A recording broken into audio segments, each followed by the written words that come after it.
Copyright disclaimer. Under Title 17 U.S.C. Section 107, allowance is made for fair use for purposes such as criticism, comment, news reporting, teaching, scholarship, and research. Fair use is permitted by copyright statute that might otherwise be infringing. Nonprofit, educational, or personal use tips the balance in favor of fair use. Okay, guys. I'm going to try this again.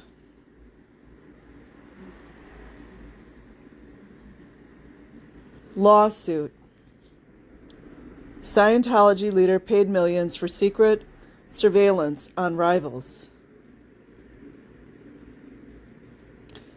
By Joe Childs and Thomas C. Coben, Tampa Bay Times.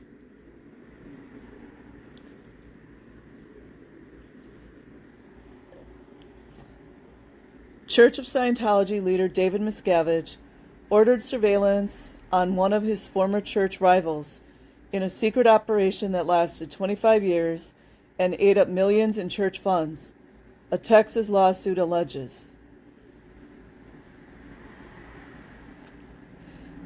The two private investigators who filed the suit say the church hired them to conduct intensive surveillance on Pat Broker, a church leader who worked closely with Scientology founder L. Ron Hubbard in the 1970s and 80s.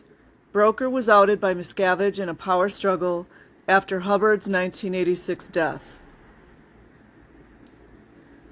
Paul Merrick and Greg Arnold allege that 5 years into the Broker operation, the church agreed to employ them permanently, but stopped making payments early this year. The two are seeking damages, alleging the church made false representations and breached its agreement with them. Scientology spokeswoman Karen Powell said the church had no comment because it had not seen the petition, which was filed Thursday in San Patricio County near Corpus Christi. The Broker operation was first revealed in 2009 when former church executives Marty Rathborn and Mike Rinder told the Tampa Bay Times that Miscavige wanted to know about Broker's every move after he continued his life outside the church. The lawsuit not only corroborates their story, but fills in extraordinary details about the operation.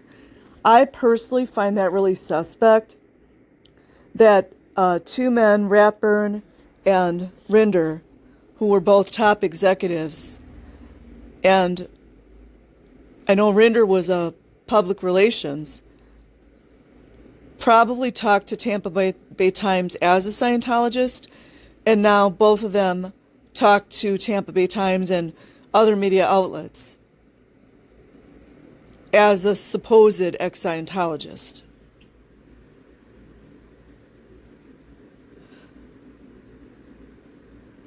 Merrick of Colorado and Arnold of California say that the church's direction they followed Broker as he moved around the United States, otherwise known as stalking, and overseas. The lawsuit says they recorded his phone calls, picked through his trash, took photos and videos of him, and communicated with him under false pretenses. Aren't a lot of those things illegal? And I find it kind of funny and ironic that they're suing. So it's like, now this is all out in the open, the fair gaming tactics, and everybody acts like everything's okay. Their attorney, Ray Jeffrey, said the church paid the men a total of $10 million to $12 million over the 25 years. That works out to be between $33,000 and $40,000 a month. Yep, there's that 33 again. Said Jeffrey, you had a completely secret operation that only a small handful of people knew about, with nothing ever in writing, no contracts in writing, no invoices, no anything. Jeffrey said the church paid the men for years by depositing cash into their bank accounts each month. Later, they were told to start a corporation, and the payments were sent to the corporate account. Isn't that like cleansing the money somehow? He said Merrick and Arnold paid income taxes on the money and conducted their investigations professionally. Sure. Miscavige received regular briefings, Jeffrey said. Yeah, I'm sure Rinder and Rathburn had nothing to do with it, huh? And whenever the investigators found anything of interest in Broker's trash, they sent it to the church. The men also did other work for Scientology, including surveillance of Mitch Daniels, the Indiana governor, the lawsuit says. Kind of seems like that might be against the law, right? Following a politician? That operation allegedly took place in the early 1990s when the church was at war with the pharmaceutical giant Eli Lilly and Company. At the time, Daniels was the company's senior vice president. Merrick and Arnold also say they have conducted surveillance on Rathburn and Rinder.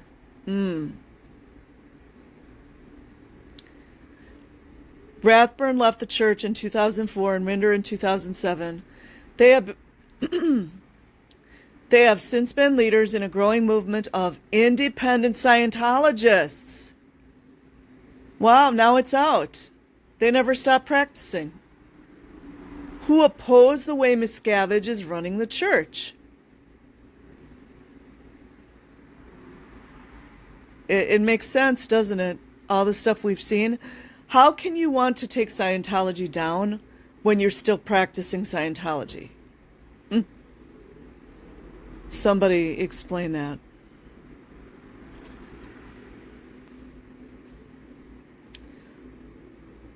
Merrick and Arnold know where Broker is, but Jeffrey said he wants to reach out to him with some level of sensitivity before revealing anything publicly, because now he's got a conscience. He could very well be a witness, Jeffrey said, although to the best of our knowledge he wasn't aware that he was being surveilled for 25 years. I doubt that. For years, the church has insisted that it doesn't hire private investigators. It has said its attorneys sometimes hire them as part of standard litigation practice to protect the church's interest. But the lawsuit says Merrick and Arnold dealt directly with Miscavige's staff, not attorneys, and that Miscavige feared Broker might one day try to reclaim his position.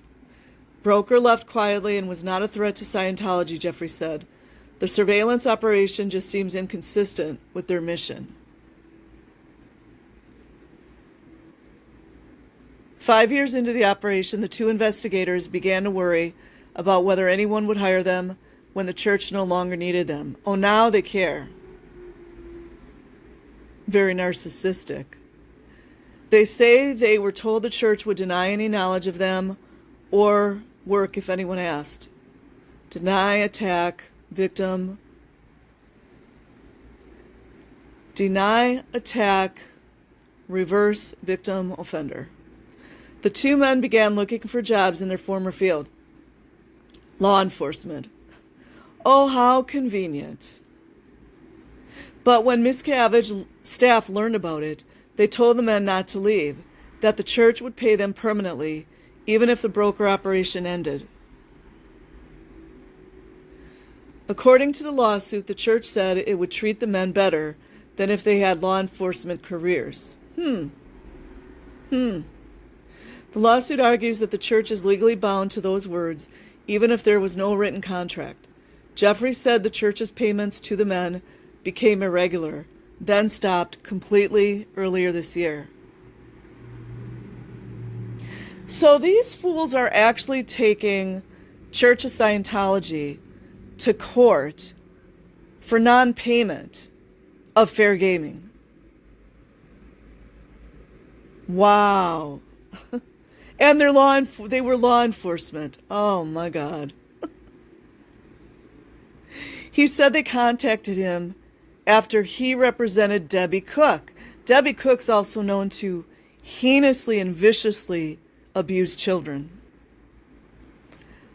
A top Scientology executive who spoke out against Miscavige in January and February. The church sued Cook, but later reached a settlement that required her never to speak of Scientology again. What do they call that? Hush money? Ain't no different than the mafia. No different. So hopefully this recording goes through. I'm having some issues with my phone. I had to do some cleanup. So I will put the link in the description box. Peace.